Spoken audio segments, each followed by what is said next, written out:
Las opiniones y comentarios expresados en el siguiente espacio son exclusiva potestad de quienes lo emiten. Esta empresa televisora exime su responsabilidad o participación en los mismos.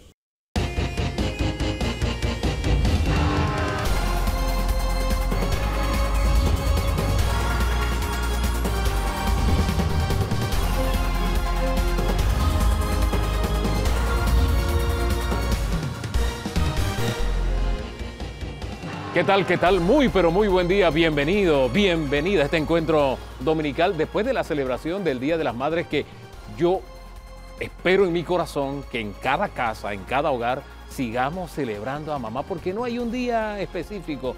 Todos los días son especiales porque madre es madre siempre. Y así tengamos los años que tengamos, ellas siguen siendo madres. De verdad, un abrazo fraterno, con mucho cariño, con mucho amor y admiración, porque el presente y el futuro del país es tejido con ese aroma de madre que seguimos celebrando. Debate abierto hoy, pues, concitando muchas opiniones respecto a lo que estamos atravesando en materia política y educativa, principalmente porque todo eso tiene un impacto social. Esta es la agenda que le ofrecemos hoy. Visión País, el país tras el quiebre de la crisis. Tendremos entrevista con Juan Diego Vázquez. Luego tendremos un debate sobre ese país tras el quiebre de la crisis. Nos acompañarán representantes de 4 campañas políticas. Usted pendiente de ese encuentro de opiniones. Y si comenzamos con la visión de Juan Diego Vázquez, tenemos una visión generacionalmente opuesta. Vamos con lo que analiza don José Eugenio Stout, luego de lo vivido y de lo que tenemos también que enfrentar hacia adelante.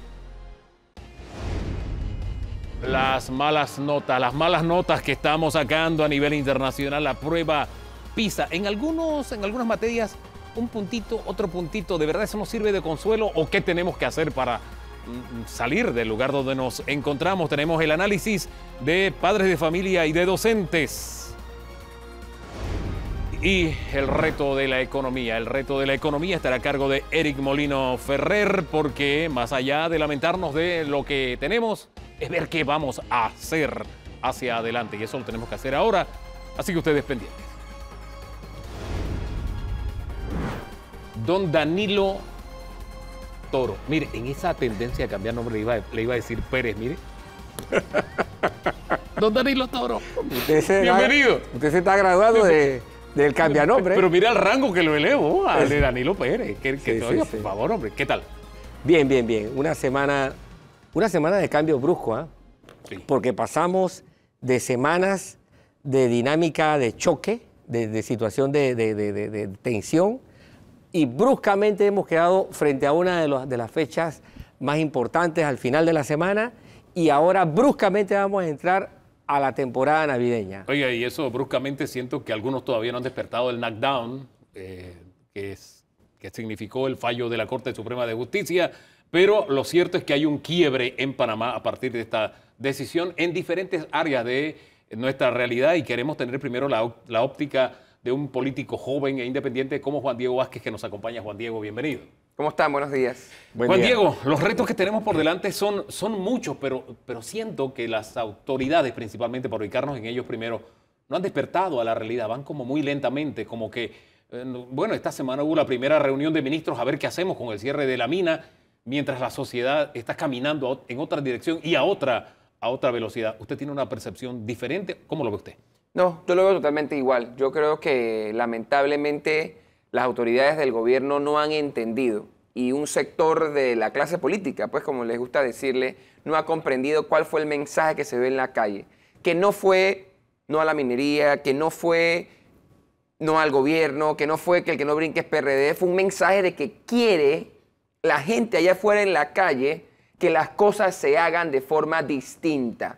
Y eso incluye, sí, al gobierno del PRD, eso incluye, sí, un alto a la industria minera, pero el concepto real, el núcleo común de todo el que salió a manifestarse cívicamente en la calle es que reclama de su gobierno, además, en mi forma de verlo, lo justo, que es un gobierno que atienda principalmente las necesidades del país y que lo haga de forma recta, seria, honesta y transparente. Y eso no lo hemos visto ni del inicio de las protestas, ni del final de las protestas, ni en este momento. Cuando usted dice gobierno, se refiere al Ejecutivo. Por supuesto, y también al legislativo. Al final el gobierno está hecho en 3 partes, establece nuestra norma superior, el Ejecutivo, por supuesto que, no sé si por designio o por cómo está dibujada o desdibujada nuestra Constitución, le da un nivel de liderazgo tal vez superior entre los órganos al Ejecutivo por los poderes que tiene, no digo por el diseño como tal, pero la Asamblea es responsable. Este contrato no hubiese sido ley de no ser por la Asamblea.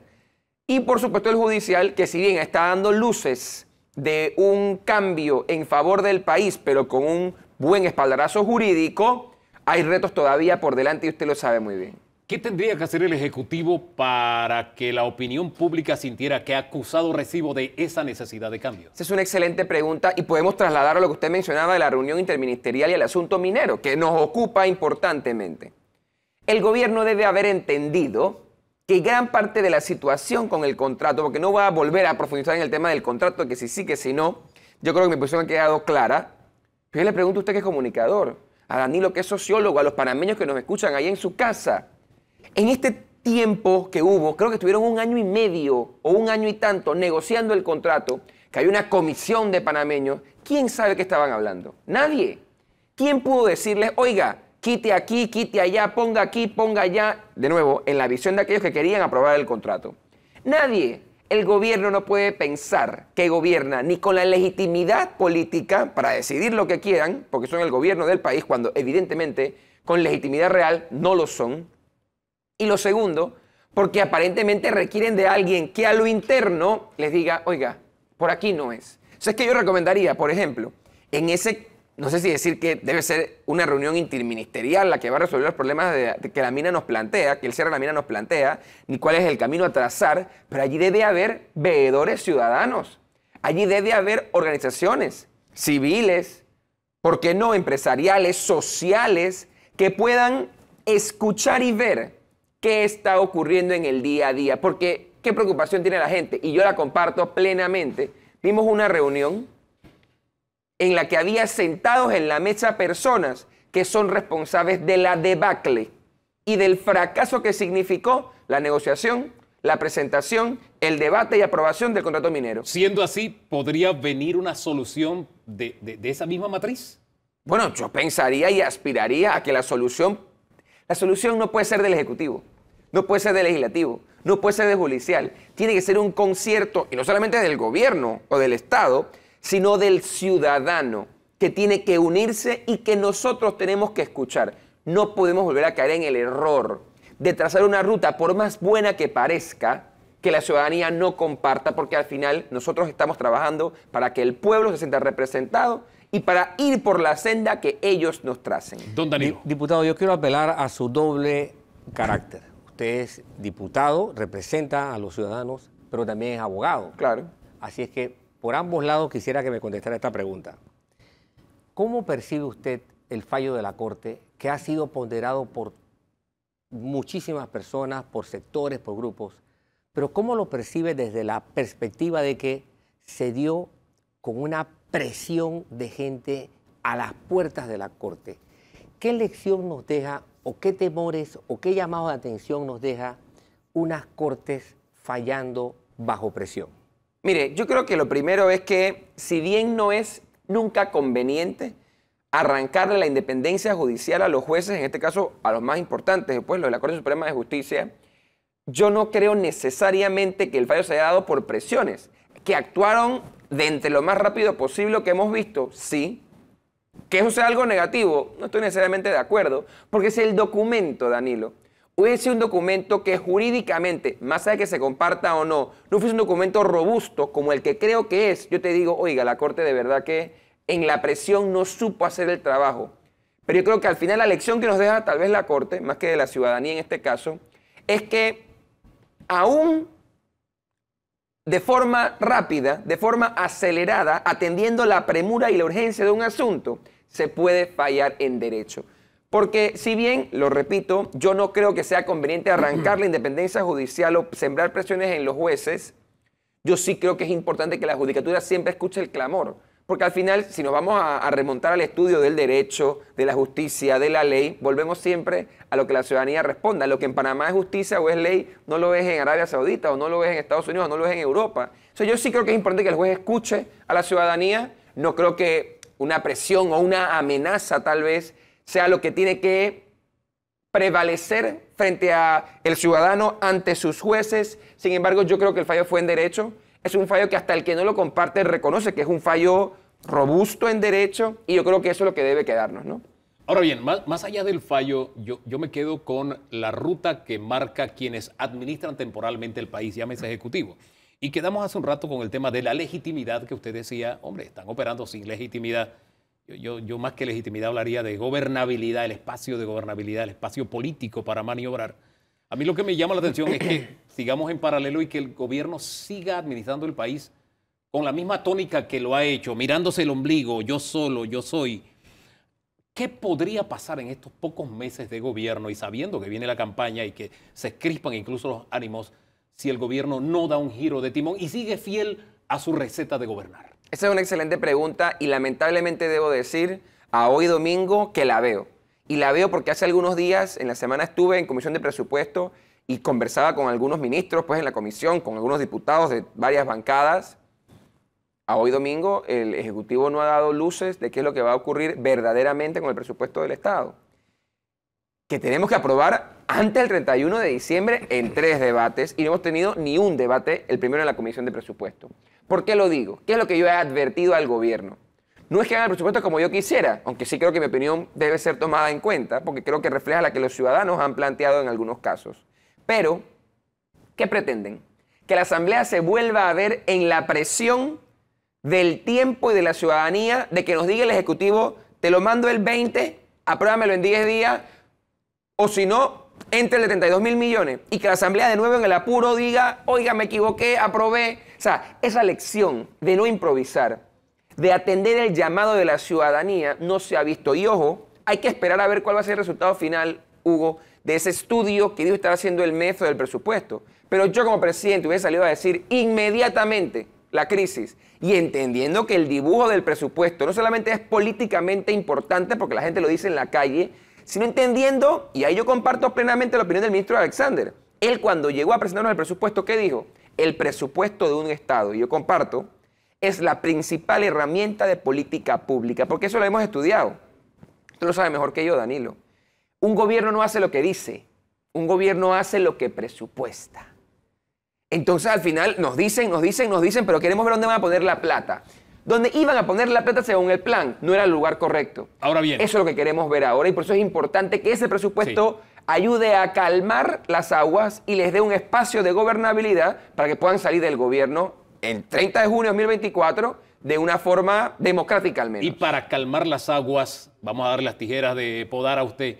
¿Qué podaría usted, así, abuelo de pájaro, rapidito, de todo lo que ya se presentó y que no fue bien recibido, no fue bien visto? Mire, yo le he dicho varias veces, lo primero es entender que en el Estado hay un número importante de personas de las que no podemos acreditar su trabajo. ¿Por qué? Este gobierno, como los anteriores, ojo, ha decidido levantar, suspender los efectos de algunos artículos de la carrera administrativa. Y si yo no puedo agarrar a esos más de 300.000 funcionarios y decirles, tráiganme su boletín de calificaciones, que es la medición que se les debería hacer, yo no puedo decir si Danilo es bueno o es malo. Tengo que pensar que es bueno porque, oye, tiene buena hoja de vida, el tipo viene a trabajar todos los días, el tipo marca, si es que marca. Y es que pero si yo, además, pero es que ese es el tema. Cuando hay un montón que no marcan, cuando hay un montón, que son casi todos, que no los evalúan, cuando la gran mayoría no entraron por concurso, y hay que decirlo lamentablemente, ni por mérito o por conocimiento del trabajo, uno tiene que lamentablemente pensar que hay mucho que podar allí. Eso es lo primero.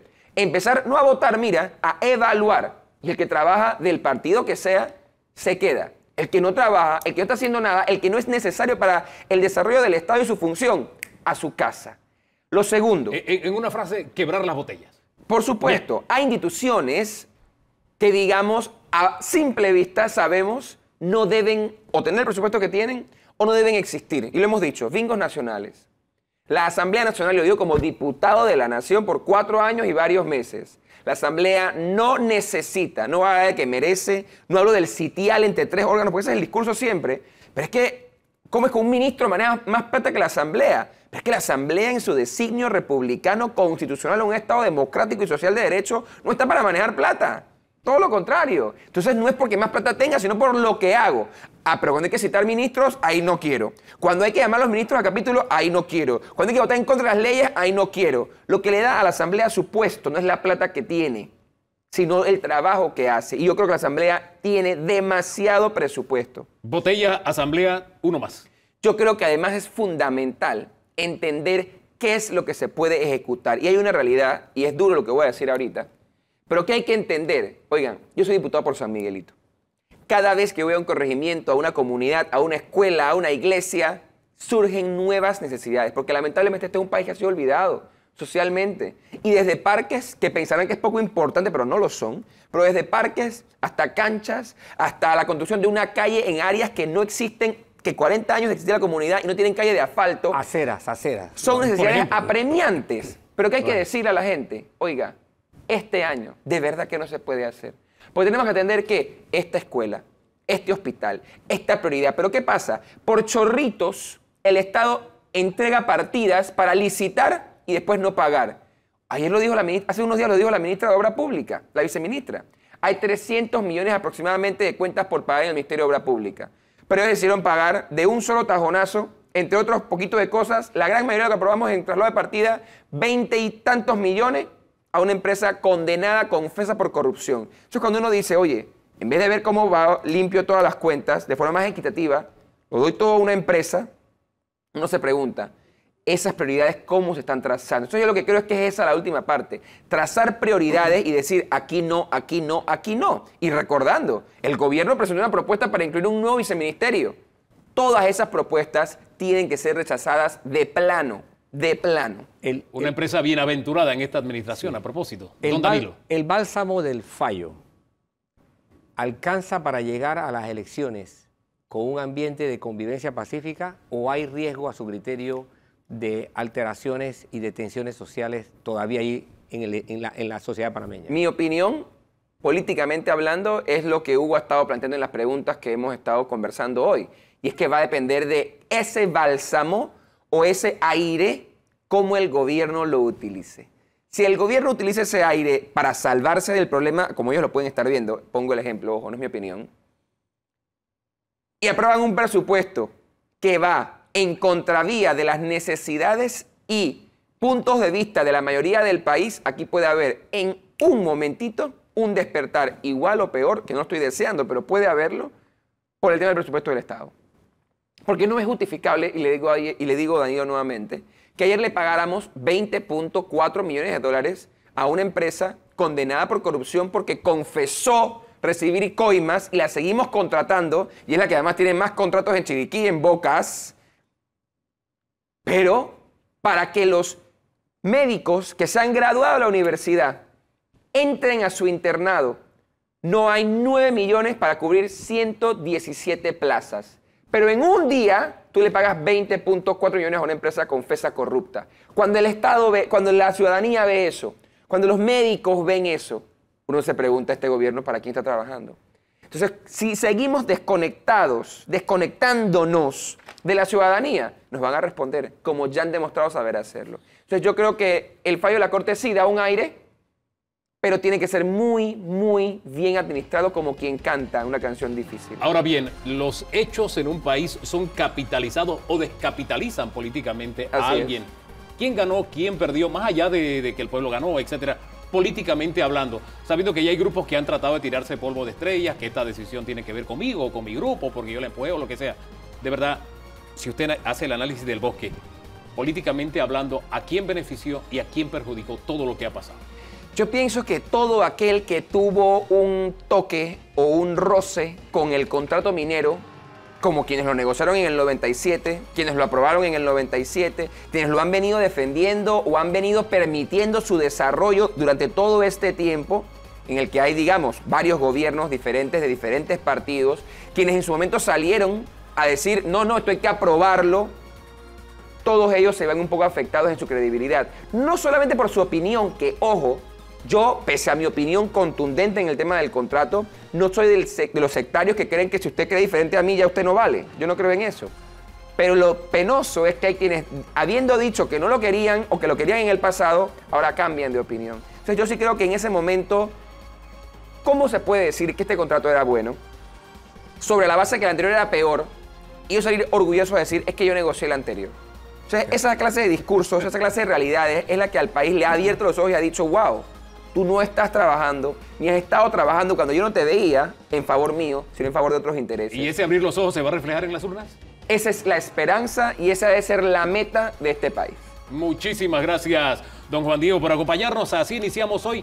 Mire, iniciamos con el punto de vista de esta generación política, pero tenemos otra generación política para mirar esta realidad, porque siempre insisto, aquí nadie tiene el monopolio de la verdad y cuando abrimos el abanico de las opiniones, estamos más próximos a esa realidad que a todos nos toca de una forma diferente. Más adelante estará don José Eugenio Stout para un análisis de otra generación, otro punto de vista, pero antes pasamos por el tamiz del debate de cuatro campañas políticas a ver cómo están observando la realidad y el futuro a partir de lo que hemos comenzado analizando esta mañana. Gracias por estar con Debate Abierto. Ya regresamos.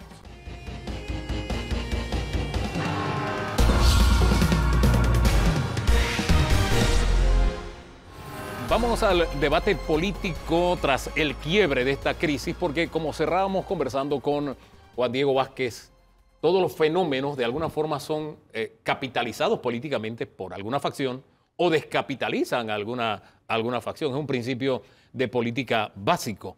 Y como siempre, invitamos a todas las campañas, a todas, pero solo 4 respondieron. Eso me llama la atención y lo voy a dejar como un punto de discusión o de debate. Por lo menos el gobierno yo lo entiendo porque todavía siento que está en el knockdown, todavía el golpe los tiene medio mareados. De las otras todavía no termino de entenderlo, pero ese va a ser un punto de partida. ¿Cuáles son las 4 campañas que nos acompañan? Está Rubén Arosemena Valdés, de la campaña de Martín Torrijos, Luis Eduardo Camacho, de la campaña de don Ricardo Martinelli, está también Luis Igarruista, de la campaña de Rómulo Rux, y nos acompaña Briseida Barrantes, de la campaña de Maribel Gordón.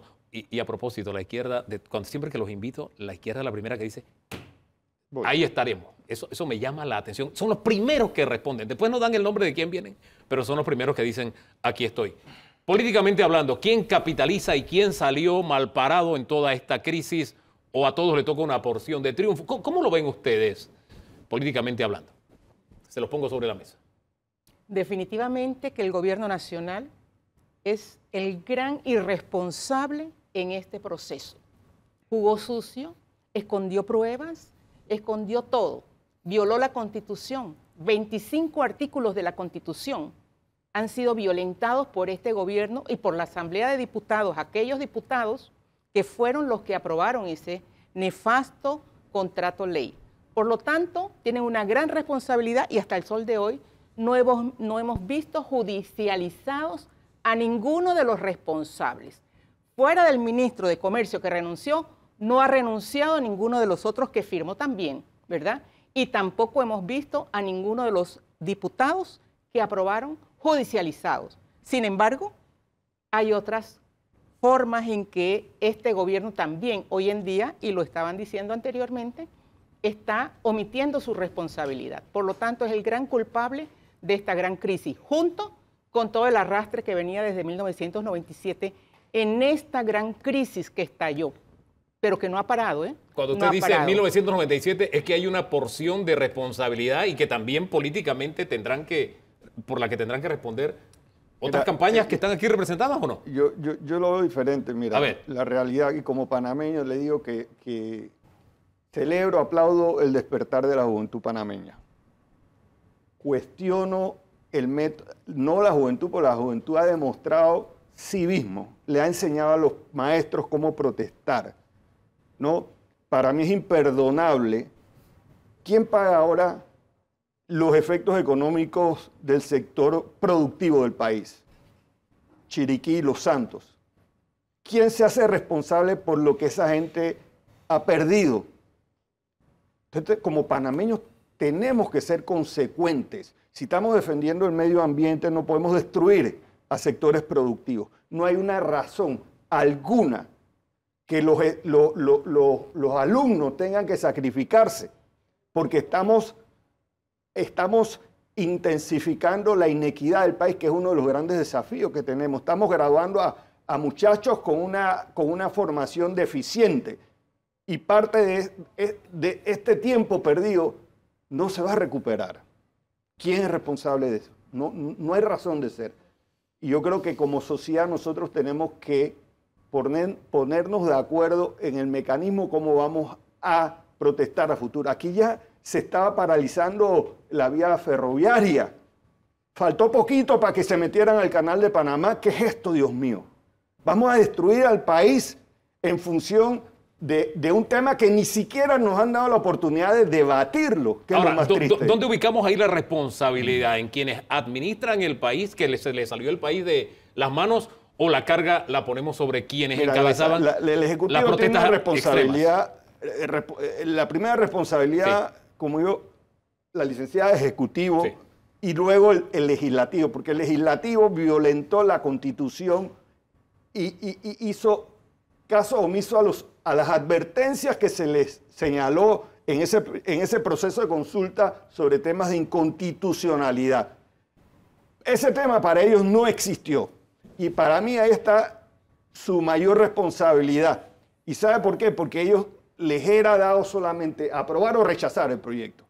Y si había serias advertencias de inconstitucionalidad, ellos dieron otra razón de inconstitucionalidad al no votar el proyecto, ponerlo en pausa y enviarlo al Ejecutivo. Ellos inventaron un nuevo mecanismo que no existe en el reglamento interno de la Asamblea. Entonces, yo pienso de que los diputados actuaron con un grado de irresponsabilidad absoluta. Ahora, el punto de coincidencia es que sí, hay una gran responsabilidad en quienes nos gobiernan y quienes están en la Asamblea, pero me quedo con el tema de la protesta extrema. Y sí, bien porque hubo una gran cantidad de esta juventud que de alguna forma, de manera orgánica, espontánea, estuvieron al frente de estas manifestaciones masivas, ordenadas, cívicas y respetando el derecho de los demás. Hay un municipio que ya dijo, hey, ¿sabes qué? De aquí en adelante, muy bien por las protestas, vamos a protestar, pero no se puede bloquear las vías. Si se hace incluso parcialmente para permitir que el país siga funcionando. ¿Hemos llegado a ese punto de madurez? ¿O usted cree que el panameño seguirá siendo? Algunos seguirán protestando de la forma en que lo hacen. Si me permite, antes de cambiar un poco el Sí. tema, lo quiero llevar todavía más allá. A ver.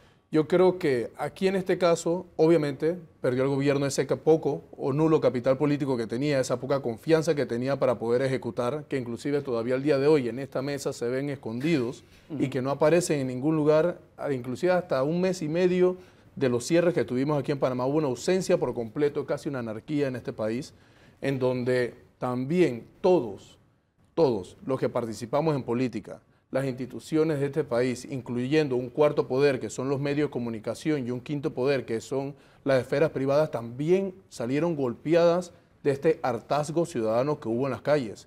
Hubo una juventud que de forma orgánica, hubo otros que se organizaron de forma, digamos, con un fin diferente, pero hubo una juventud que de forma orgánica, esa juventud llamada de cristal, que ante tanta presión y fuego se transformaron en un diamante, iban a trabajar y a las 5 iban a hacer o a cumplir con su deber ciudadano y cerrar de forma parcial sin querer afectar el resto de los ciudadanos, que se distinguían dentro de las mismas protestas con un grupo o el otro, tratando de mostrarse de forma no violenta y no afectando al pueblo panameño. Entonces creo que todos nosotros salimos afectados y en esta mesa estamos 4 aspirando a por lo menos tratar de gobernar en el próximo quinquenio y sabemos que va a ser un reto sumamente difícil por las afectaciones económicas que nosotros vamos a tener debido a la decisión que ya nosotros tomamos como país y que tenemos que ya comenzar a implementar o ver los proyectos de política económica para poder afrontar estos retos que vienen. Vamos a tener ya un diciembre muy difícil y vamos a tener un enero, febrero y llegada a clases el próximo año muy difícil. El pueblo panameño se encuentra en un estado de desempleo. 10% de desempleo, donde el 54% son jóvenes, en donde tenemos casi, y se mencionó el día de hoy, un 52% de informalidad en la población panameña. Vemos que cada vez la empresa privada puede emplear menos y menos. Vemos que las inversiones están llegando también menos en Panamá. Existe una gran desconfianza como país hacia el sector extranjero y los inversionistas extranjeros. Tenemos que afrontar, y todos juntos como país, todos los poderes del gobierno, generar confianza y trabajar hacia el país que queremos. y generar las políticas económicas que se tienen que implementar. Mira, yo quiero discrepar un poco con todos, ¿no? Porque realmente, ciertamente que en todo tipo de confrontación social hay quienes pierden y quienes ganan. Pero realmente aquí perdió el país en términos generales. ¿Y por qué pierde el país? Porque las dirigencias políticas, que son las llamadas a definir el rumbo de la sociedad, siguen viendo el problema de manera superficial. Todos sabemos que la mayor parte de la gente que estaba en la calle no estaba protestando por la mina. La mina fue un catalizador de los graves problemas sociales que tiene el país. A algunos les molestará mi estilo, pero este estallido social, yo lo vaticiné hace 2 años. Es más, casi se produce el año anterior con el tema de la gasolina. Pero actores que ni siquiera están del gobierno ayudaron a que no se diera ese estallido social de manera temprana. Entonces el estallido social se produce porque la gente no tiene empleo.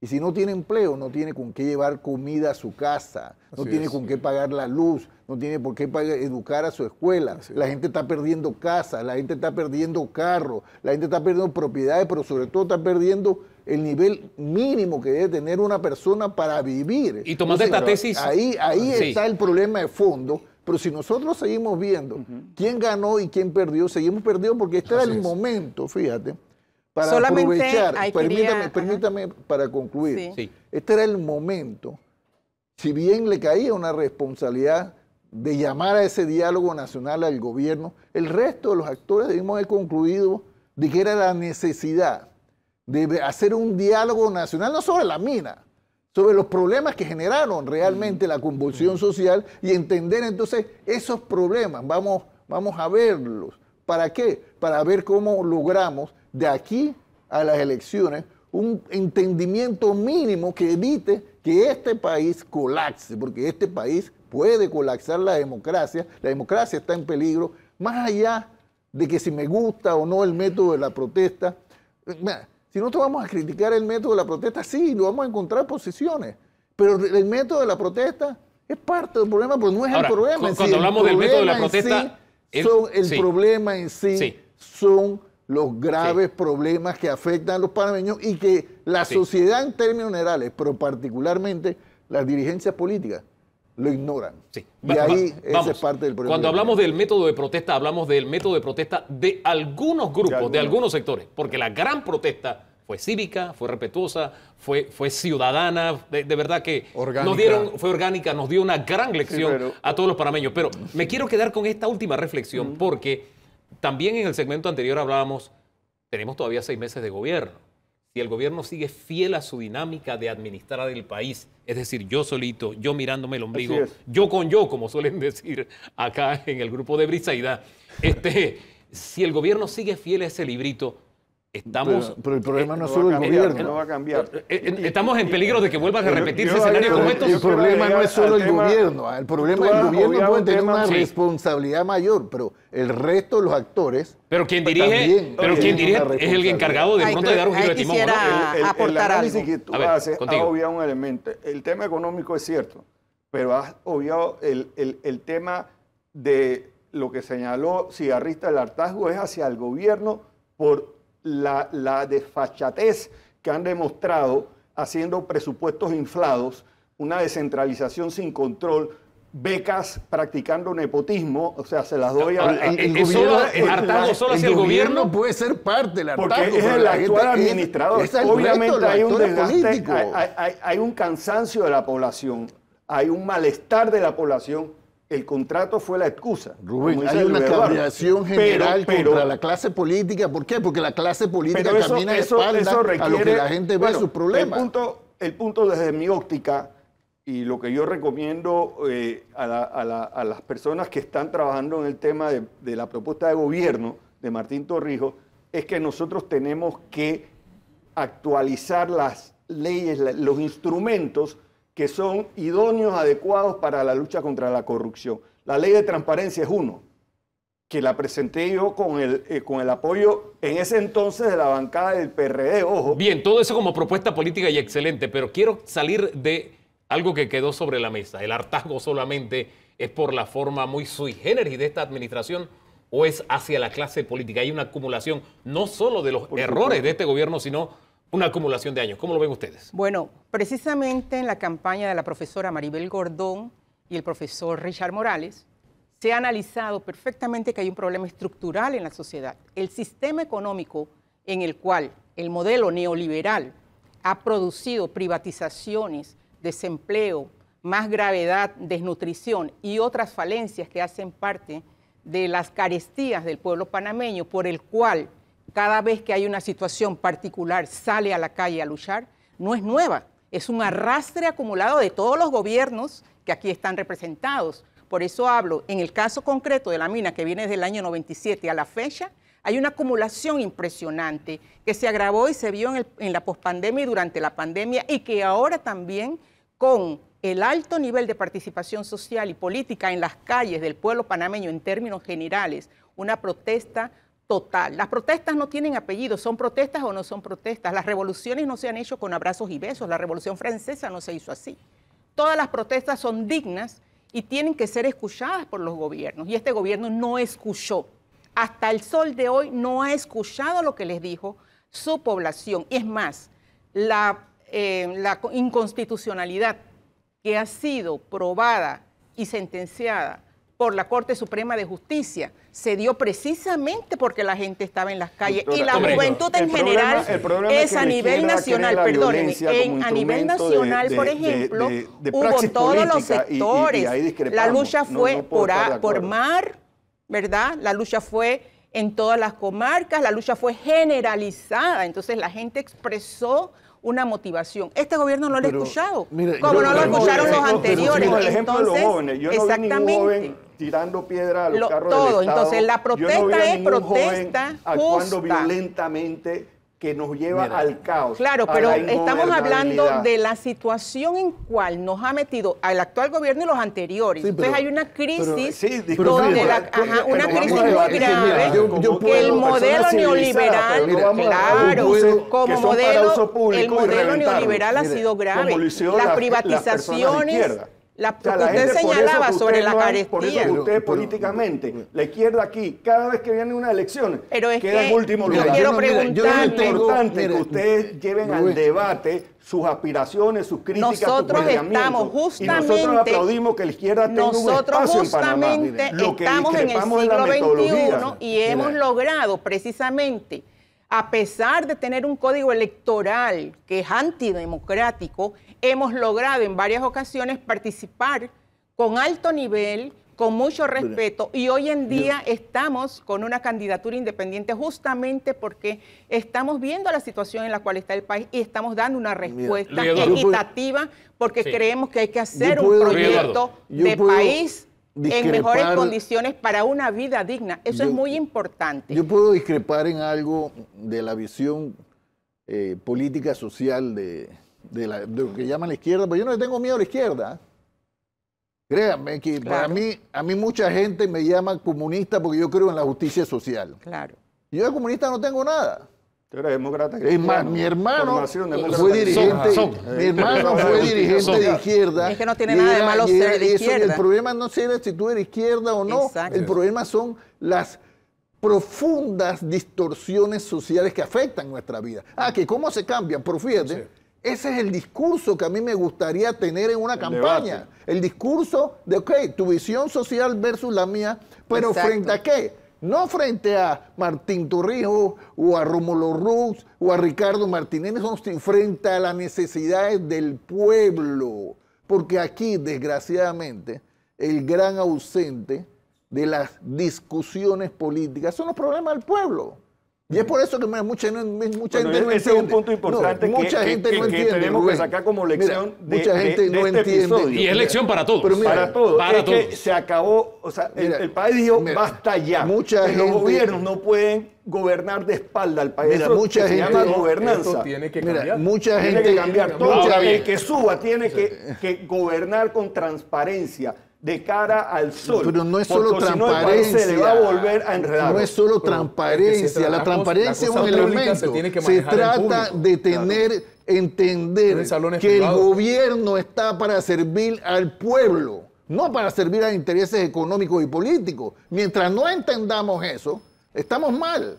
Por eso que yo lo llamo aquí a la atención, porque fíjate, Ricardo Martinelli en varias ocasiones, durante los últimos 3 años, ha hecho un llamado al gobierno como responsable de velar por un diálogo nacional, pero diálogo nacional que no es para repartirnos puestos de gobierno, porque no nos interesan los puestos de gobierno. Se hizo desde el primer año estamos con las reformas constitucionales y nunca se respondió el llamado. Discutamos no cuántos diputados tienen que haber en la Asamblea, no si las reformas electorales, que yo coincido con lo que plantea la amiga que representa la campaña de Maribel Gordón, Briseida, las reformas electorales que se han aprobado en los últimos, no en este periodo, en todos los periodos, han hecho una participación antidemocrática. Está contribuyendo a destruir la democracia. Bien, son y la parte vamos de a destruir más aquí, cuando si nosotros queremos que las definiciones electorales se tomen en el órgano judicial y no en las urnas, que ese es parte son parte de los grandes que retos. Nos aquí. queda ya solamente para cerrar una reflexión, y quisiera que de lo que hemos conversado pudiéramos tener un piso de ideas, de análisis, mirando hacia adelante, más allá de quién ganó, de quién perdió, de los que tenemos que recoger o rescatar. Perdió el país una oportunidad. Cada uno, le voy a dar 30 segundos, por favor, comienza la dama. La desigualdad social es grave en este país. Un país con tanta riqueza, pero estamos en el 3er lugar del país con peor distribución de la riqueza y en el 6º lugar a nivel mundial.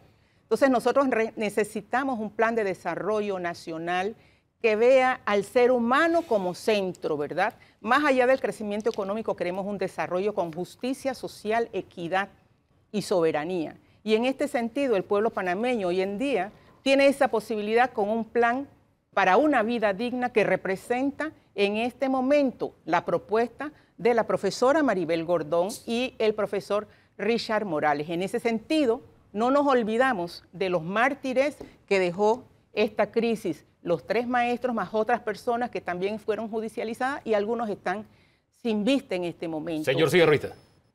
Para mí, más que un tema de modelo, es un tema de decisiones. Nosotros tenemos que comenzar a tomar las decisiones correctas. La cosa pública se discute en público, escuchando al pueblo panameño. Se tiene que recortar el presupuesto de la Asamblea, se tiene que recortar diferentes presupuestos y el mal manejo que se lleva del Estado, pero no exigirle al panameño, como bien, y en esto estamos de acuerdo, creo que todos en la mesa, no exigir al panameño que sea el que se apriete todavía más el cinturón y que se vea afectado su bolsillo cuando nosotros manejamos mal la plata del Estado. Tenemos que hacer los recortes necesarios para poder darle al pueblo panameño empleo, educación y empleo digno y poder mejorar la confianza que existe hacia el pueblo panameño y hacia los inversionistas. Señor Camacho. Mira, yo parto del criterio de que yo creo en la justicia social, pero la justicia social no se hace a los ricos haciendo a los pobres, no, la justicia social se hace con definiciones claras de políticas que traigan desarrollo económico, pero con desarrollo humano. Eso, mire, el éxito de la administración de Ricardo Martinelli fue que demostró que en este país hay tanta plata que se pueden hacer las cosas para que el país crezca económicamente, pero de la misma mano, donde la gente tenga empleo, donde la gente tenga vida digna, buena educación. Eso se logró en la administración de Ricardo Martinelli y por eso es que encabeza Ricardo Martinelli las encuestas, no porque sea cantante, no porque sea deportista o estrella de rock, sino porque la gente sabe que con Ricardo Martinelli y sus políticas económicas y sociales vivieron bien. Y eso es lo que quiere el pueblo, vivir bien. Don Rubén. Concluyo, mientras la clase política en términos generales, no solamente el gobierno, la clase política en términos generales, dentro de los partidos y fuera de los partidos, porque aquí hay gente que dice yo no soy político, todos somos políticos. Es una política. Pero eso sí. Se va mientras no definamos que las políticas sociales y económicas tienen que traer desarrollo humano y desarrollo económico, vamos a estar bien y vamos a seguir dando la espalda a las realidades que producen esas convulsiones sociales que vivimos recientemente. La lectura que yo le doy es simple. Existe un agotamiento de la población hacia la clase política. Es una realidad. Por el mal manejo de los recursos del Estado, por el tema de la corrupción. La gente está cansada de la corrupción porque por la corrupción la gente sufre en las escuelas, sufre en la atención de salud. Todos los problemas sociales que estamos aquí debatiendo tienen un hilo conductor hacia el tema de mala administración de los recursos del Estado. Entonces no puede haber calidad de vida si hay gobiernos que dilapidan los recursos del Estado. Ese es un balance. El tema de la corrupción debe ser eje central en la próxima campaña política. Y quiero dar un mensaje a la ciudadanía, y es que aprendamos de esta crisis y seamos más responsables en el ejercicio de nuestro voto. El voto es el único instrumento que tiene la población para escoger los mejores dentro de las ofertas electorales que hay. Entonces, tenemos que votar no porque el que regala pavo o porque el que me da una beca.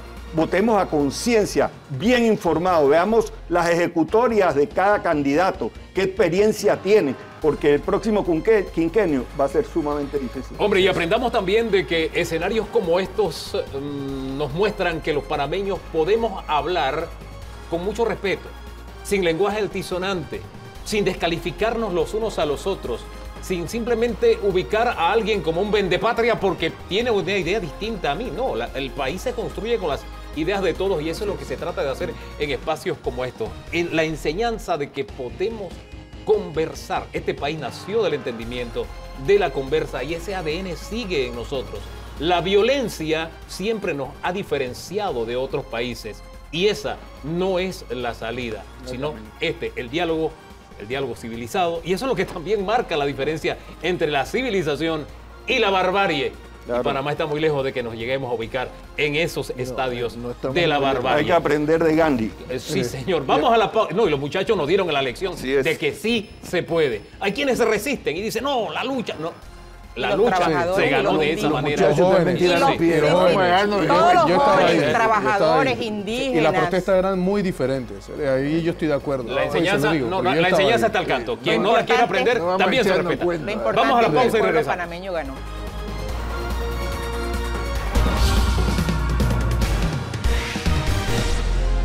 El quiebre, el país. No me gusta decir tras la crisis, aunque es el titular, porque seguimos en crisis. Pero claro, vivimos un momento pico en esa crisis que de alguna forma es aleccionador. Hemos tenido el vistazo de una nueva generación de políticos con Juan Diego Vázquez iniciando el día de hoy. Tuvimos un debate que usted estuvo viendo desde las graderías, don Danilo Toro. Y ahora vamos con un punto de vista, digamos, de otra generación que puede tener una visión o una óptica totalmente distinta, ¿no? Yo siempre digo el conocimiento acumulado, la juventud es acumulada. Don José Stout. ¿Ah? Gracias.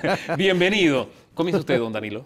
Bueno, don José, acabamos de ver 4 puntos de vista. Algunos coincidían en algunas cosas, otros no. Hubo reproches, por ejemplo, hubo señalamientos muy directos de la campaña de Martín Torrijos hacia la campaña de la profesora Gordón sobre el papel de la izquierda. Y yo quiero decir de cierta izquierda, porque en mi mente yo todavía ubico a Martín Torrijos en centroizquierda, en parte de la izquierda. Hay varias izquierdas, pero por lo menos desde allí hacia la izquierda de Maribel. Hubo cuestionamientos por el papel que desempeñaron en esta crisis. Hubo cuestionamientos de casi todos, a excepción del representante de la campaña de Martinelli, del resto sí, al gobierno. Los tildaron de irresponsable, los tildaron de no escuchar, de que todavía la crisis no ha terminado. Y también hubo el señalamiento contundente de que aquí de lo que se trata es que, por un lado, hay insatisfacciones graves no atendidas, pero también hay corrupción. A esta ensalada servida, ¿por dónde usted comienza a comérsela? ¿Por dónde comienza usted a decir, esto sí me parece, esto no me parece? Bien, voy a emitir una opinión tan válida como Pienso yo como cualquier otra, pienso en ese sentido que hay que ser muy respetuoso, para eso está el diálogo, el debate, Exacto. ¿verdad? Pero yo le voy a decir lo siguiente, lo que ha pasado aquí es que hay un hartazgo, pero es un hartazgo que me parece a mí que hay que mirar con mayor profundidad para entender de qué se trata ese hartazgo. Ese hartazgo no, porque se señalan las consecuencias de aquello que ha generado el hartazgo, que si no hay trabajo, que si la situación de la salud está muy mal, que la educación está mal. Esas son consecuencias. Pero ¿qué causó esas consecuencias? ¿Qué es lo que provoca eso? Y yo digo que lo que hay es un hartazgo del sistema, del modelo, de un modelo de crecimiento económico. Somos un país muy rico, sin desarrollo, un país muy rico que genera mucha pobreza. ¿Coincide que en eso con la campaña de la profesora Maribel hay una crisis del modelo neoliberal, como llama ella? Sí, yo en ese sentido coincido, en ese sentido. Y lo otro es que también hay un hartazgo, porque el modelo está compuesto de dos grandes patas. Una es la política económica que no genera desarrollo, y eso es obvio, o sea, nada más hay que mirarlo, y el sistema político, un sistema político clientelista, corrupto, como sistema, y además de libertades recortadas, no hay transparencia, no tenemos derechos, a tal extremo que se gobierna al margen y muchas veces en contra de la ciudadanía. Entonces, la gente se cansó y ha dicho no más. Por lo tanto, no es que hay un rechazo a este gobierno. Por supuesto que a este gobierno, un enorme rechazo, ¿verdad? Pero hay un rechazo al sistema político. O sea, eso es lo que hay que entender. Por eso, aquí perderán aquellos que no sepan hacer unas propuestas que conecten con las aspiraciones de la ciudadanía, las reales aspiraciones, ¿verdad? Ahora, eso, y sobre todo de la juventud. Ahora, eso viendo las propuestas de cara a las elecciones del próximo año, pero nos separan meses. Así es. Y nos decía Juan Diego, y creo que también lo dijo el señor Camacho, en el camino subsiste o subyace la posibilidad de que el hartazgo vuelva a llevar a la gente a las calles, dijo Juan Diego, por el tema presupuesto, por ejemplo, entre otras cosas. ¿Usted ve ese riesgo y qué tendría que pasar para atenuar un poquito los ánimos? Bueno, lo que tendría que pasar es que el gobierno escuche al país. ¿No le está escuchando? No, en absoluto. Yo pienso que están en negación total. La prueba está la renuncia del exministro de Comercio, ¿verdad? Que renuncia. Yo pienso que iba a pedir perdón a la nación, diciendo, no fue mi intención causar este daño, pero lo he causado, me arrepiento y pido disculpas. No, nos maldijo. Nos maldijo, nos deseó todas las pestes habidas y por haber. Es decir, todavía el gobierno no tiene claro... En absoluto, señor, en absoluto. ¿Y ese qué riesgo representa para el país que no tenga esa concepción clara de los estadios a los que nos llevó con su proceder? Bueno, a que vuelva y estalle otra situación igual en cuestión de meses, de muy pocos meses además. El hecho, por ejemplo, de que no hayan entendido que tenían que haber creado una autoridad para el cierre, saneamiento y defensa del país frente a cualquier... Esa autoridad tiene que ser independiente, autónoma. ¿Quiénes deben formar parte de esa autoridad? Hombre, tenemos gente como Rodrigo Noriega, tenemos gente como Harry Mitchell, tenemos gente como el internacionalista Arrué, tenemos para dirigir esa autoridad autónoma. Esa autoridad autónoma es la que va a contratar a las empresas, a los ingenieros, a los científicos, a los ambientalistas, cuya especialidad se corresponde a las necesidades del cierre y saneamiento de la mina. ¿Con qué plata?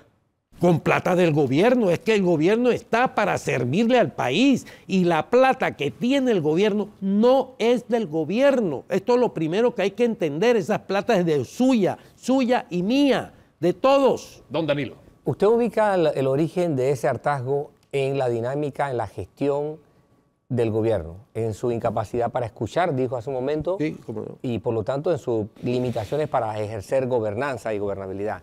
Mi pregunta es, en el fondo de esa causa, ¿subyace alguna crisis política en el sentido de que a lo interno del gobierno, comparte usted la idea de que el PRD como fuerza principal existe, es una fuerza cohesionada y coherente o implosionó, hizo implosión? Para mí hizo implosión. Es decir, yo incluso antes de que estallara todo esto, a un distinguido PRDista, le dije que el resultado final de esta gestión de gobierno va a ser prácticamente la desaparición del PRD. Se lo dije con toda claridad y le puse ejemplos históricos, ¿verdad?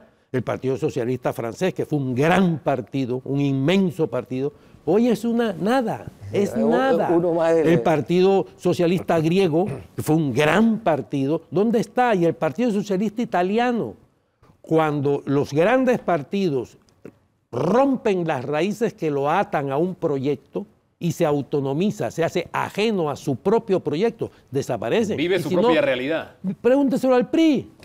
Que está más cerca. Que está mucho más cerca. Y está fresca la experiencia. Ahora bien, y había mucha relación PRI-PRD a propósito, pero ya que usted nos ubica en eso de quién gana o quién pierde, porque desaparecer el PRD implica que sería el gran perdedor de todas esas crisis, ¿hay alguien que pueda capitalizar y transformar en votos todo esto que estamos viviendo? Bueno, ese alguien tiene que ser alguien que entienda la profundidad de la crisis, que se ha fracturado esos dos grandes pilares y haga propuestas de política económica que rompan con esa lógica de crecer sin desarrollo y que rompan con la lógica de un sistema clientelista, corrupto y de libertades recortadas. No, sí. Es que estoy tratando de encajar en las figuras lo que usted está diciendo. Bueno.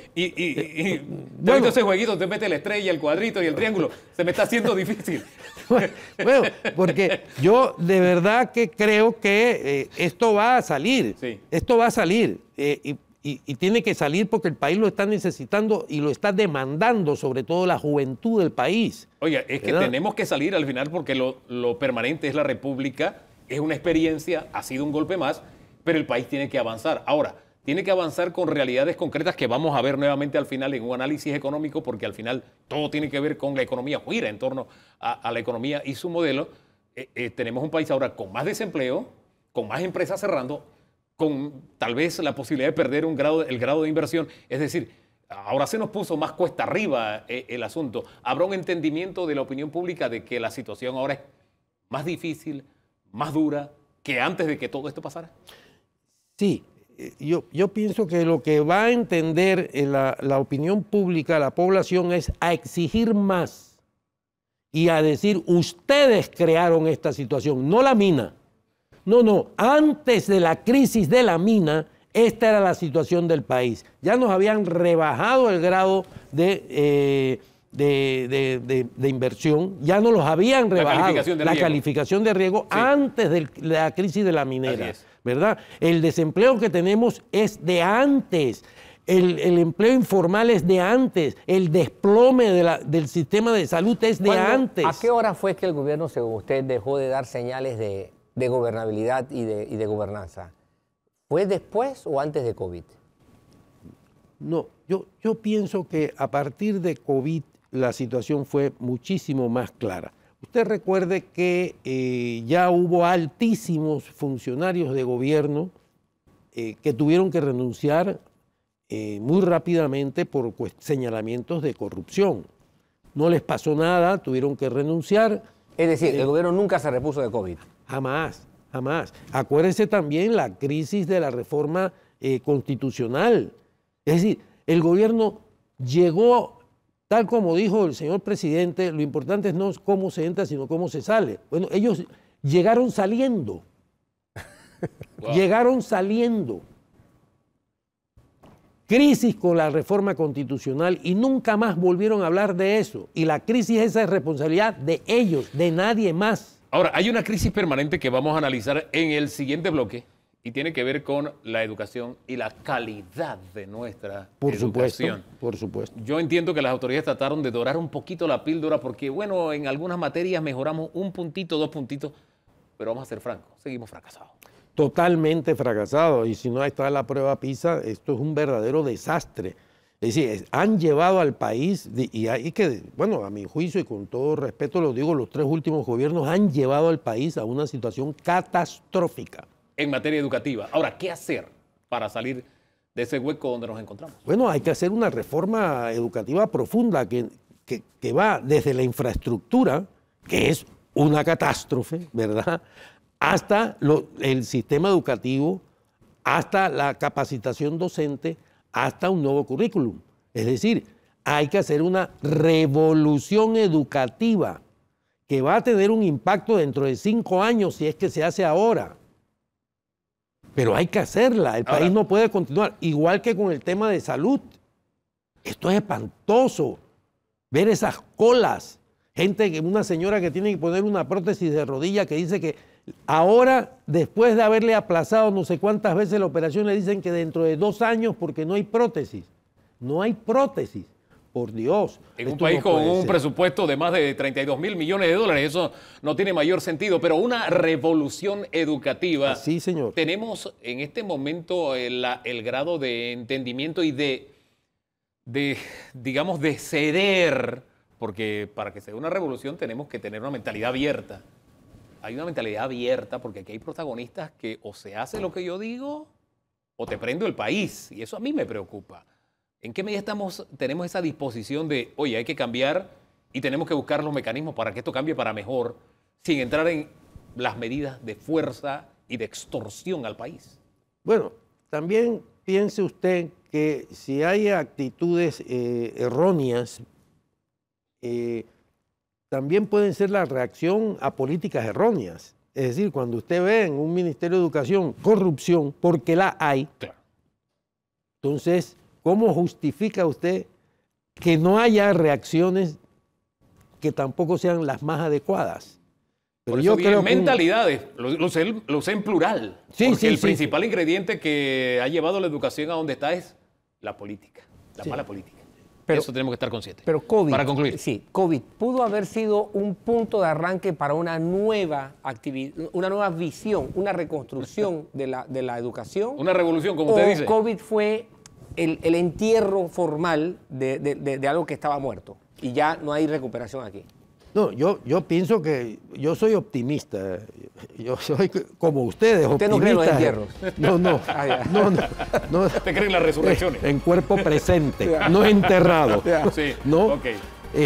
Yo pienso que estamos siempre a tiempo y que no es que quiero ser demasiado optimista con estas próximas elecciones, pero yo creo que puede surgir aquí la figura que, entendiendo la profundidad de la crisis, diga esto hay que cambiarlo y se cambia por aquí. Me quedo con la esperanza. Muchísimas gracias, don José, por acompañarnos esta mañana. El tema educativo está en agenda.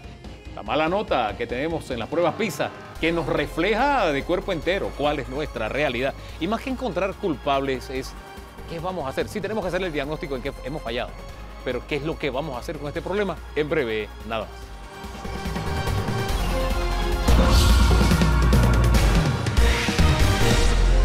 Hablemos de educación, prueba PISA. Seguimos sacando mala nota. Le voy a dar específicamente dónde estamos ubicados, porque se dio el promedio y quiero ir por cada una de las materias cómo nos fue. Son 81 países. En lectura, 71 de 81 países, ¿no? Estamos en el puesto 71. En matemáticas, en el puesto 76. Estamos como ahí al borde del abismo. Y 75 en ciencias, también muy cerquita del abismo. Esa es nuestra realidad, es el diagnóstico según la última evaluación de PISA que se dio esta semana. Vamos a hacer el análisis, el balance de cómo hemos llegado aquí, pero principalmente de cómo salir de donde estamos. También este es un tema en el que invitamos a las autoridades, como invitamos a gobierno a ser parte del debate político. No aceptó venir. No le voy a dar las excusas porque dejan mal parado a don Danilo.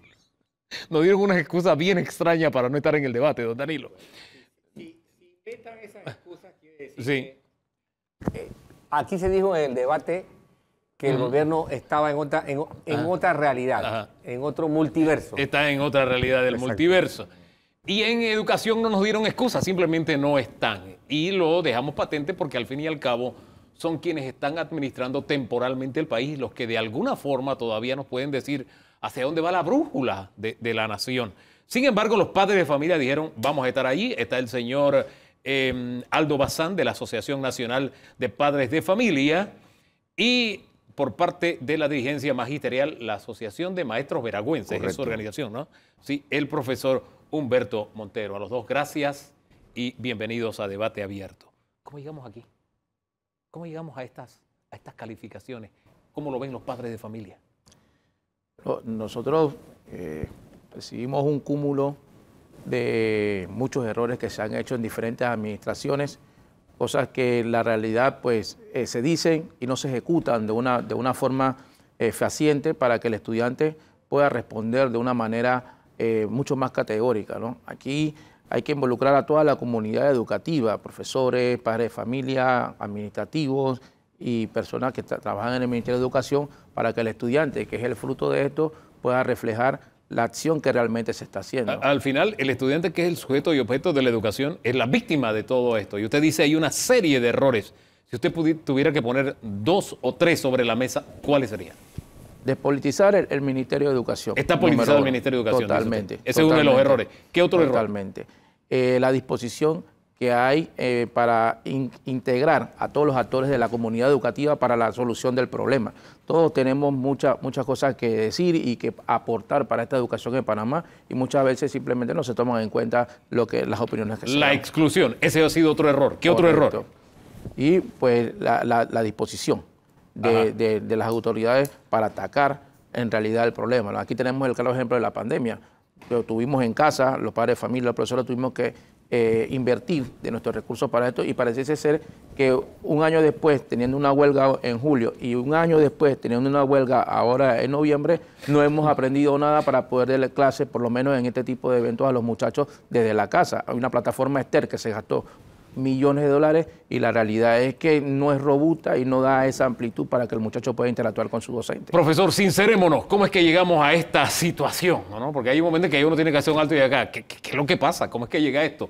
¿Cuál es el balance o el análisis que hacen los docentes? Bueno, lamentablemente puedo decir que de parte del Ministerio de Educación no ha habido voluntad, no ha habido organización, no ha habido responsabilidad, porque el decreto 878 que crea el CIMESE, que es el Sistema de Mejoramiento Integral de la Educación, es donde se habla de la evaluación de los estudiantes, no solamente de los docentes y la institución, sino de los estudiantes. Y aquí la prueba tal, que es la última que ha puesto la Dirección de Evaluación con respecto a la lectura y español, ni siquiera los docentes lo conocíamos. Las pruebas internacionales, los docentes las desconocen.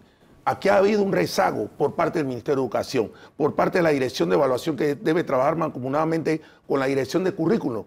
Los contenidos están desfasados. Los programas de los contenidos de estos países que ocuparon los primeros lugares son totalmente el rezago que hay en nuestro ministerio, en nuestra estructura organizacional, no cabe, porque nosotros hemos dicho que cada 5 años se debe revisar el currículo, los contenidos, y no se ha hecho. Hay un rezago en eso. La misma ministra de Educación lo dijo y este mismo gobierno no lo ha planteado.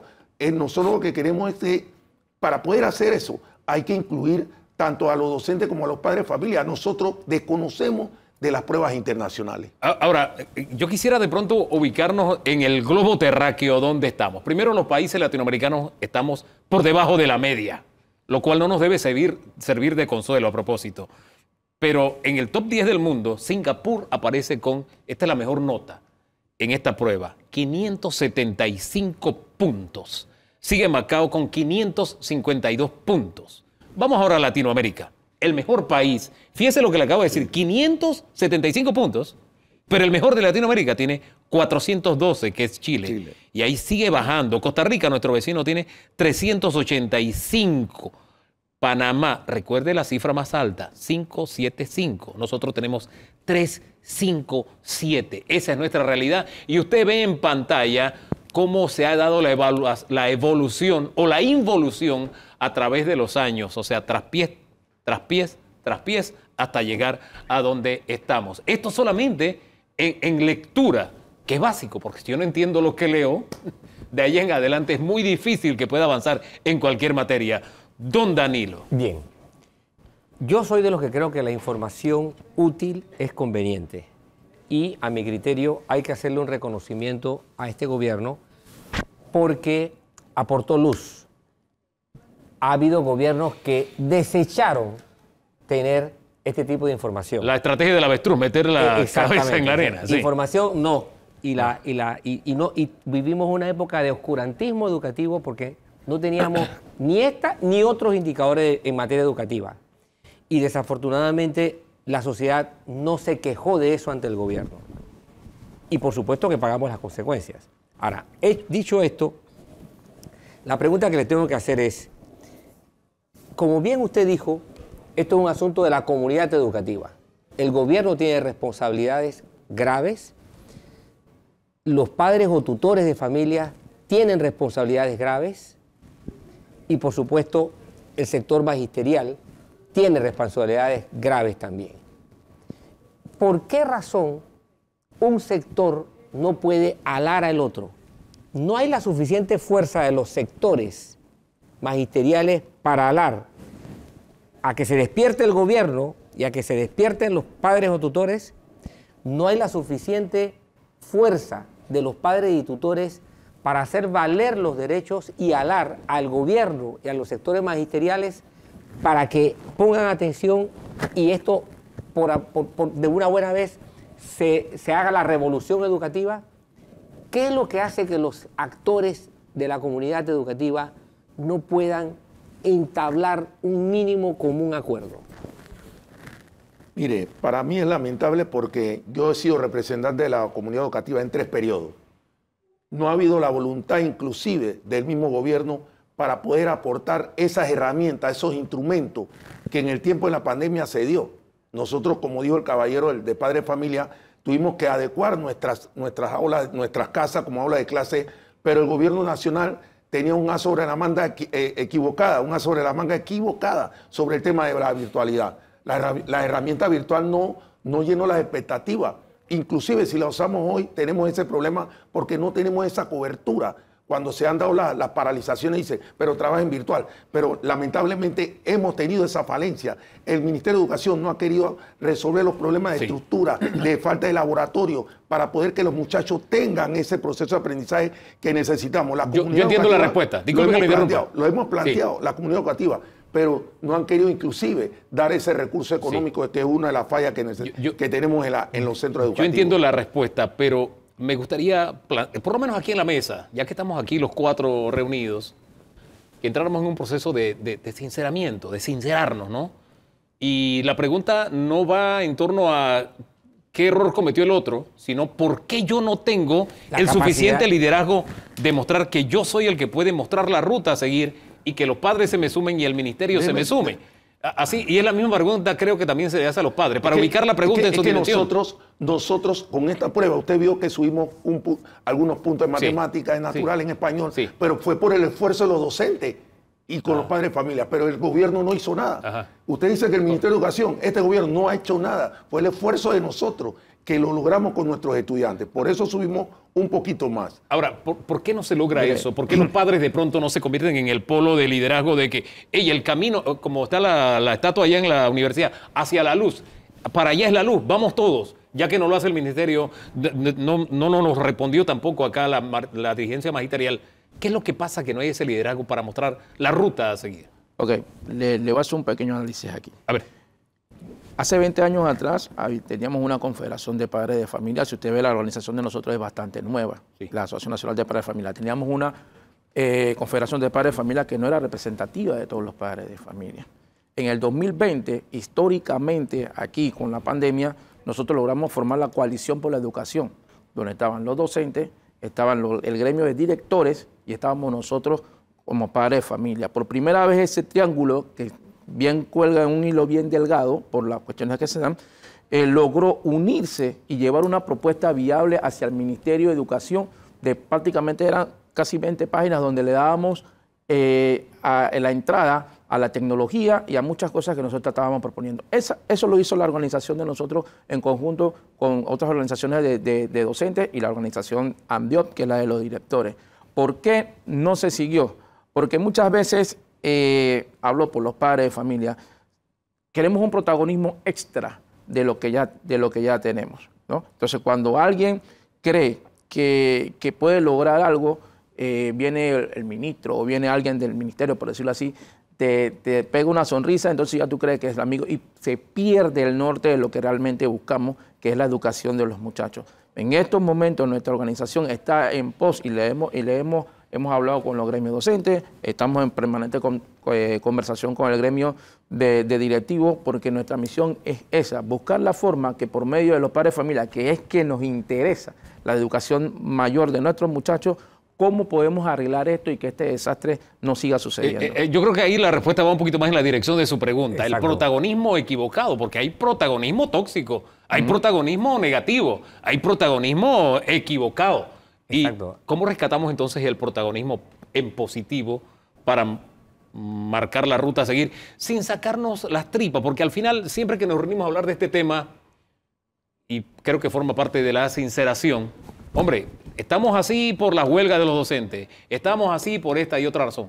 Queremos ir en positivo. ¿Cómo rescatar entonces el protagonismo de liderazgo para marcar esa ruta a seguir y salir de donde estamos? ¿Qué habría que hacer? ¿Qué harían los padres de familia? Hay una generación de padres de familia que nos hemos levantado, profesionales todos, y que hemos visto la obligación de ver cómo se arregla la educación aquí en Panamá. Sí. Nosotros ya hemos propuesto se le puede llamar reforma educativa, pero que sea inclusiva, o sea, que se vea el punto de los docentes, se vea el punto del gobierno, el que sea, y se vea el punto de los padres de familia, el punto del gremio de los directores, y que el muchacho también se sienta. ¿Por qué? Porque en estos momentos hay muchachos que están en el aula de clase y ya no les hace atractivo ver al docente que escriba. Ellos hay que buscar la forma de llamarle la atención tecnológicamente, y nuestras escuelas oficiales, en el caso de nosotros, no lo tienen en estos momentos. Entonces, buscar la forma de cómo los recursos que se aportan, 3.000, 4.000 millones de dólares, se da de manera eficiente y que eso llegue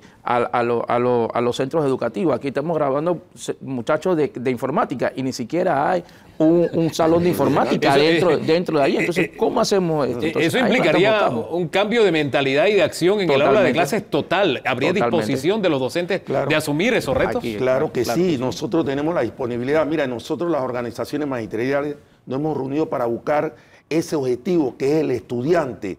Porque claro que hay situaciones de estructura, de falta de laboratorio, de falta de escuelas rancho todavía, pero siempre hemos tenido la voluntad, más no el Ministerio de Educación. Usted me dice eso de que si tenemos liderazgo, claro que tenemos liderazgo, y nosotros siempre pensamos en nuestros chicos, lo ha dicho el caballero aquí, y lo que queremos nosotros es que nuestros estudiantes salgan bien preparados. Mire, Panamá debe garantizar la educación de calidad como un derecho humano fundamental, en justicia, en equidad, el invertir bien. Ahora yo le escuché a usted sobre el tema de presupuesto. Me preocupa que la última reunión... De eso precisamente quería hablarle, de ese renglón.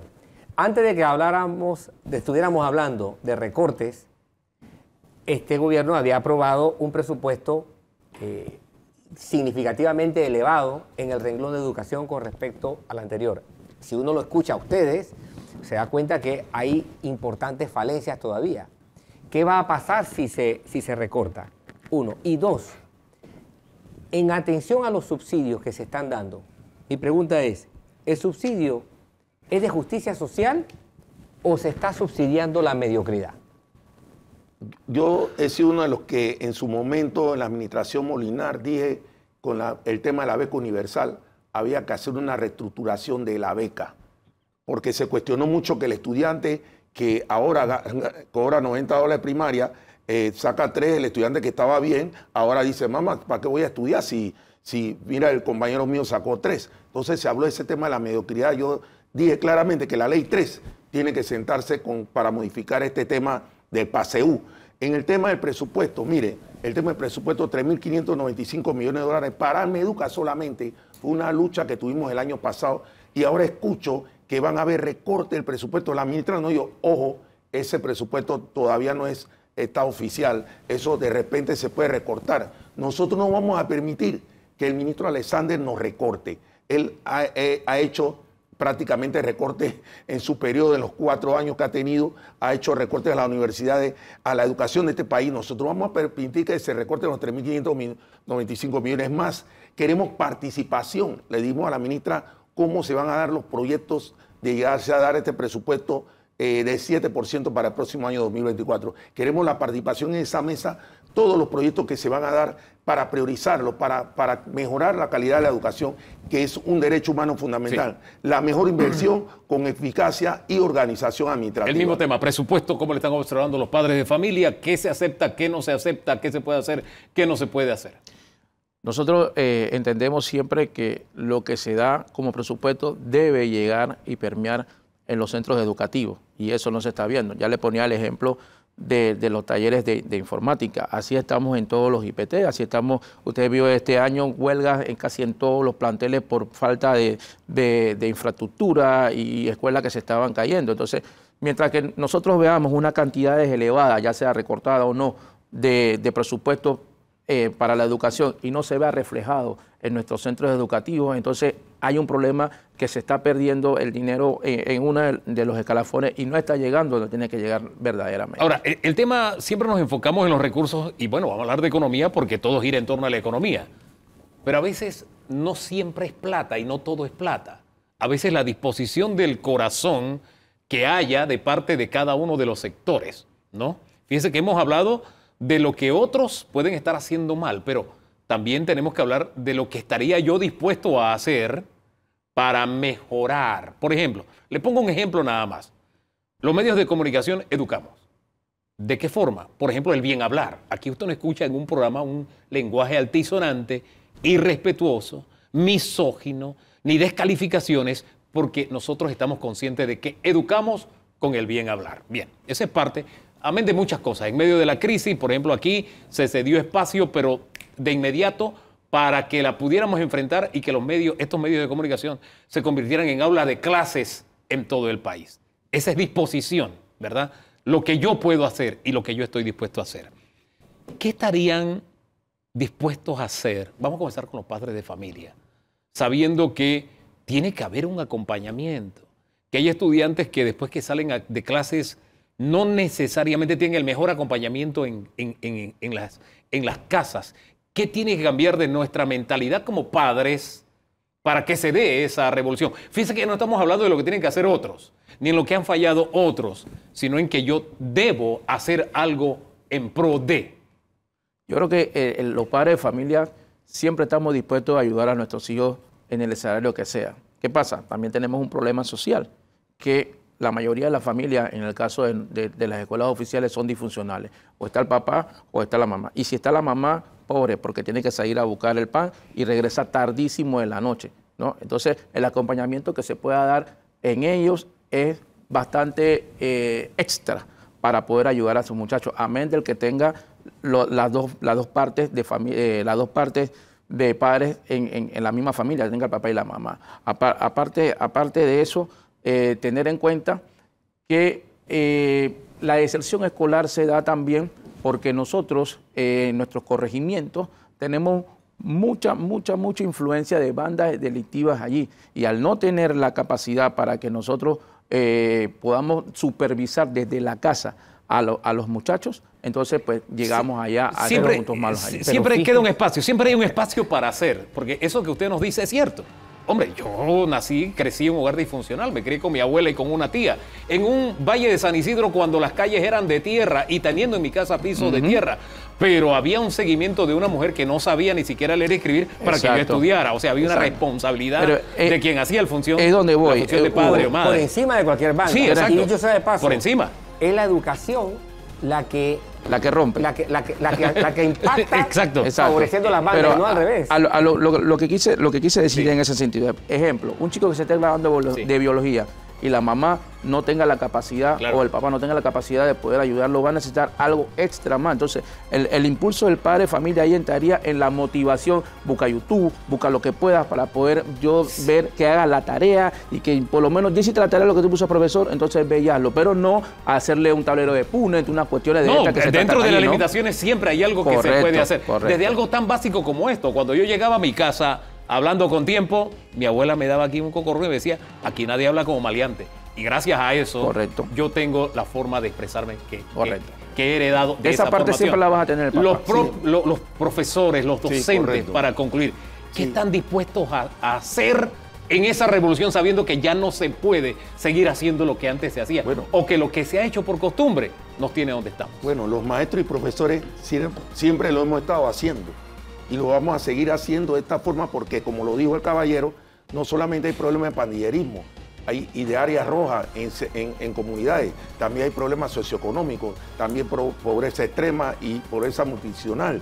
Entonces, nosotros queremos cerrar esa brecha que existe con ese compromiso y lo vamos a lograr. Yo sé que en el 2024 los docentes tenemos ese compromiso porque somos padres y madres de nuestros estudiantes. Eso es lo que y hay la voluntad y el compromiso de los docentes para cumplir con eso. Yo no soy quien para dirigir los pasos de nadie, pero una buena decisión de parte de los docentes en el sector público sería que en este país no se pierda un solo día de clases.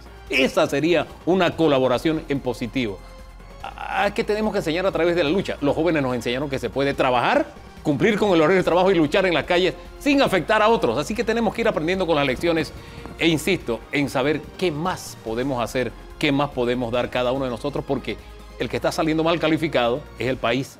Y su futuro está en veremos porque no estamos preparando a un personal, a personas competitivas, ni de acuerdo con las herramientas que exige el mercado actual. Imagínense, ese es el presente y el futuro de nuestro país. Si no estamos dispuestos, cada uno de nosotros, a dar la milla extra, a hacer algo más. Nosotros, no solamente criticar a los demás, nosotros, cada uno de nosotros.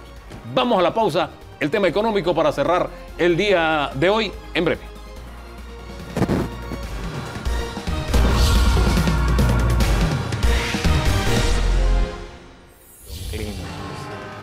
Aquí hacíamos memoria porque llevamos varios programas cerrando con el tema económico, pero me acordé que un presidente decía, la frase era... It's economy stupid. Exactamente, es la economía estúpido. Era Bill Clinton, no me acordaba quién era, Bill Clinton. Se lo pegó para él mismo ver Sí. el mensaje de rebote. Exactamente, porque de alguna forma todos debemos tener claro ese hecho para poder salir de donde estamos. Nos acompaña Eric Molino Ferrer, él es economista. Bienvenido, don Eric. Gracias por la invitación. Comencemos hablando de educación, a propósito, ¿no? ¿Dónde estamos y hacia dónde vamos? Porque por lo general cuando hablamos de educación, no, lo que pasa es que no hay recursos, no porque la escuela es rancho, no porque...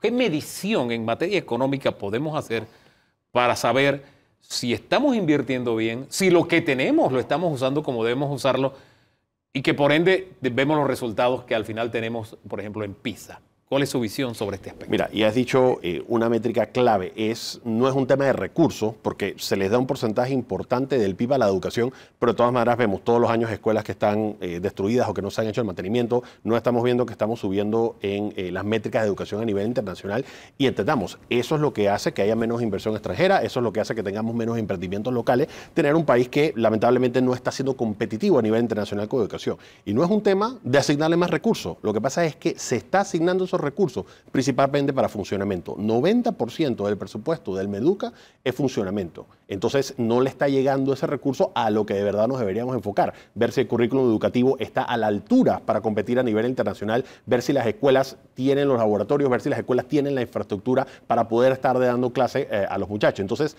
nosotros no deberíamos estar discutiendo si es que se necesita más presupuesto. Lo que pasa es que hay que recortar en los gastos que no son los correctos porque se están yendo a funcionamiento y que ese recurso le llegue mejor a los estudiantes, a los padres de familia. Hoy en día, 85% de las escuelas particulares tienen una matrícula más barata que lo que le cuesta al Estado por estudiante. ¿Cómo? Profundíceme en eso, por favor. Mira, si tú agarras el presupuesto y lo divides entre el número de estudiantes, está costando aproximadamente $2.400 anuales cada estudiante.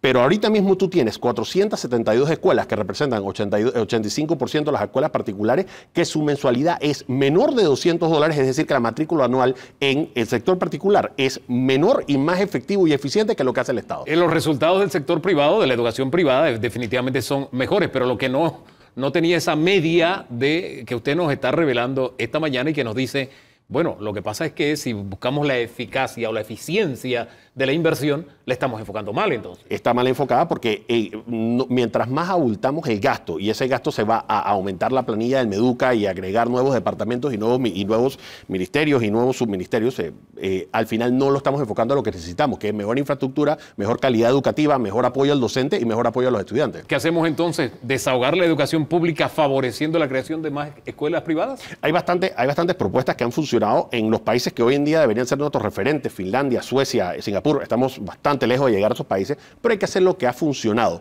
No lo vamos a poder hacer en un 100% porque de todas maneras necesitamos escuelas públicas en las comarcas y en áreas rurales donde es de difícil acceso para la educación particular. Pero nosotros debemos enfocarse y ver de qué manera el sector privado puede ayudar a la educación del país. Que el padre de familia que no pueda pagar, que reciba un voucher educativo. Que tengamos las famosas escuelas charter. Hay muchos mecanismos de asociación público-privada que nosotros podemos hacer para desahogar un poquito el presupuesto que tiene el Estado, pero que de todas maneras el padre de familia se sienta apoyado por el gobierno. Don Danilo. Bien, hace un ratito le preguntábamos a dos personas que si los subsidios en materia de educación son de justicia social o son un subsidio a la mediocridad.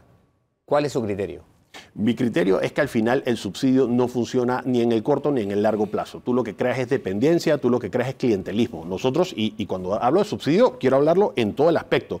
Hasta las personas humildes, hasta las empresas que reciben subsidios. Las exoneraciones. Las exoneraciones. O sea, hay que... y lo que pasa es que ahora estamos en una realidad que es que nosotros tenemos que recortar entre 3.000 y 3.500 millones de dólares del presupuesto. O sea, los gastos los tenemos que reducir y entre las reducciones que hay que hacer son estos subsidios y exoneraciones que son ineficientes. Nosotros no tenemos un estudio levantado diciendo este subsidio funcionó, este subsidio mejoró la educación o este subsidio mejoró la calidad de vida de los panameños. Eso no existe. O sea, estamos siendo absolutamente ineficientes en los subsidios que estamos dirigiendo y nosotros tenemos que hacer un levantamiento de todos los subsidios y exoneraciones y decir, los que no han funcionado se cancelan. Porque al final nosotros tenemos un argumento que es político, no es económico, de que es que estamos ayudando y está haciendo inversión social cuando no es la realidad, porque no hemos visto los resultados ni ninguna métrica que diga que en efecto ha sido positivo para la ciudadanía. Oye, eso sería meterse en camisa de 11 varas, porque los subsidios y las exoneraciones con el paso del tiempo se convierten prácticamente en un derecho adquirido. Claro. Prácticamente. Así que acometer una empresa como esa no es cosita del recreo. Y la realidad para el país es que ya no estamos en el mismo país de hace 10 años. Nosotros teníamos una economía envidiable por el resto de América Latina, en la que estábamos creciendo muy rápido, teníamos muchos inmigrantes viniendo a Panamá porque había un sueño panameño realmente. El panameño no emigra a los Estados Unidos. Nosotros tenemos un pocotón de compañeros de Latinoamérica que pasan por Panamá porque quieren buscar, digamos, un país donde haya mayor libertad económica. Ese Panamá se ha estado en los últimos 10 años convertido en un país mucho más inversionista, en un país donde no se respeta el Estado de Derecho, en un país donde uno quiere salir a trabajar y el gobierno dice, bueno, es que no te puedo defender de las protestas y voy a permitir los bloqueos de calle. Eso al inversionista doméstico y al inversionista internacional le da la impresión de que este no es un país serio. Yo ahí en esa medida, en ese plano, yo siempre insisto en que hay que encontrar una forma de que no entren en colisión los derechos y el que quiere trabajar y puede ir a hacerlo, lo haga y que las protestas se mantengan sin afectar ese derecho. Pero quisiera entrar sin pasar por lamernos las heridas de que el Producto Interno Bruto cayó. Sí necesito el cálculo de cuánto usted cree que será el crecimiento este año, sacando de la ecuación la minera, pero también verlo en positivo, porque sabiendo dónde estamos es qué tenemos que hacer para salir de donde hemos llegado. Mira, para el próximo año vamos a lamentablemente crecer entre 0 y 1.5%. Recordemos que la última vez que Panamá tuvo una desaceleración tan abrupta fue durante la crisis financiera global del 2009, o sea que no estamos hablando de situaciones menores. Pero en ese momento, de todas maneras, nosotros teníamos una economía que venía con mucho crecimiento y que venía con mucho potencial de seguir desarrollándose. Nosotros ahorita tenemos una situación, tanto en finanzas públicas como económica, muy parecida al 90 cuando Ondara tomó la presidencia y el país estaba muy endeudado. Perder el grado de inversión creo que podría ser una de las peores cosas que nos podría pasar y ya los mercados internacionales cotizan Panamá como un país de riesgo que no tiene grado de inversión. Ahorita mismo se ve República Dominicana, Paraguay, Costa Rica y Guatemala, que antes nos miraban a nosotros como referente, ahora ellos se ven como menos riesgosos para la inversión extranjera. Entonces, ¿qué tenemos que hacer para contestar tu pregunta de estar en positivo y qué es lo que tiene que hacer? Me encantaría que los próximos candidatos presidenciales y hasta varios diputados empiecen a decir la métrica que nosotros tenemos que medir es libertad económica. Si tú mides los primeros 6 países que son los líderes en libertad económica, son países chicos y son islas. Singapur, Taiwán, ¿cómo se llama? Estonia, que es un país de menos de 2 millones de personas, son países que lideran la innovación y que lideran la atracción de inversión extranjera directa. Nueva Zelanda tiene 5 millones de personas. ¿Cómo es posible que esos países hoy en día son los referentes económicos y que nosotros no los podemos copiar? Nosotros deberíamos poderlos tomar a ellos como una referencia. Ayúdeme a entender ese término de la libertad económica, en el camino libertario de estos países que nos acaba de mencionar, o el de Milei, que ha marcado un boom, no sé. ¿A dónde nos ubica? Sí, te lo contesto de dos maneras. El approach económico de libertad económica se refiere a un concepto bastante más amplio que simplemente permitir que los mercados hagan las cosas. Cuando uno habla de libertad económica, no significa que no haya regulación, significa que el Estado, en lugar de ser interventor, es facilitador. Por supuesto que tiene que haber reglas claras, tiene que haber independencia judicial y tiene que haber Estado de Derecho. Y nosotros en esas puntuaciones salimos absolutamente mal. Nosotros, por ejemplo, en tema de impuestos, nosotros rankeamos de 173 de 180 países en el tema tributario, entre otras cosas porque le tenemos que dedicar 10 semanas al año en el tema de pago de impuestos. Eso es totalmente ineficiente y encima no recaudamos suficiente. O sea que tenemos ineficiencia en recaudación y tenemos ineficiencia para la empresa privada en este tema. Entonces, ¿qué significa libertad económica? Desburocratizar el Estado, que los trámites sean mucho más expeditos, que se pueda haber una mejor resolución de conflictos. El Estado tiene que hacer su rol, pero tiene que hacerlo a través de un Estado reducido, donde sea mucho más eficiente, donde no le transmite una carga tributaria pesada a la ciudadanía y que sea interesante para que los inversionistas, tanto locales como domésticos, vengan. En cuanto al tema de Milei, el mensaje importante de Milei es muy claro. Él le fue a pegar una casta política y en Panamá nosotros deberíamos verlo reflejado en eso. Porque al final el mensaje de Milei es casi universal. Él está diciendo, no solamente son los políticos son gran parte del problema, pero también están los copartidarios que favorecen a políticos corruptos porque ellos quieren un puesto en el Estado. También tienes a las personas que a cambio de un voto están dispuestos a vender el alma. También están los que financian las campañas. También están las empresas privadas que se benefician de contratos directos. Esa es la casta política. Entonces, el país que tú tienes que al final favorece ese tipo de corruptos, no es víctima de la corrupción, es cómplice de la corrupción. ¿Y cómo tú minimizas eso? Con un Estado reducido que se enfoque en libertad económica. Don Danilo. Bien, ok, usted acaba de decir con un Estado reducido. Sin embargo, la realidad va a ser esta. Tenemos una reducción significativa de la riqueza del país, del Producto Interno Bruto. Se reducirá, se va a contraer. 2, aumento del desempleo. 3, disminución de la inversión extranjera directa. 4, tenemos un déficit fiscal.